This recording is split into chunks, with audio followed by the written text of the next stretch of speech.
Saludos a ustedes que ven este nuevo video. Ahora les quiero enseñar algunas palabras que utilizamos día con día en nuestra región para poder identificar entre los géneros masculino y femenino y cómo los empleamos en cuanto a parentescos. Hombre, wewet. Mujer, siwat.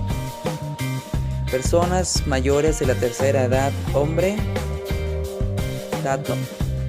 Mujer, nano. Joven, ichpoch.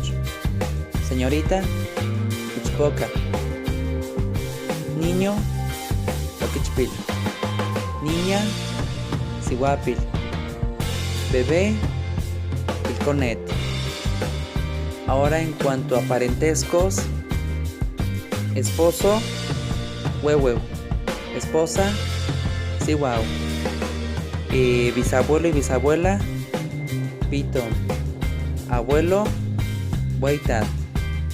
Abuela, hueina. Tío, taitzin. Tía, awi. Papá, pa. Mamá, ma. Hermano y hermana, nopnim. Hijo o hija, coneu. Nieto o nieta, ishwiu. Ahora para decir bisabuelos, pitowan. Abuelos, huitatuan. Papás, tatuan. Hermanos, nopniwan. Hijos, conewan. Nietos, ishwiwan.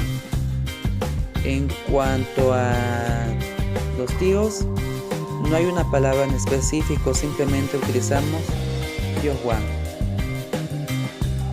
Espero que les haya gustado este video. Después subiré otros nuevos videos con otras palabras que seguimos utilizando en nuestra región. Saludos.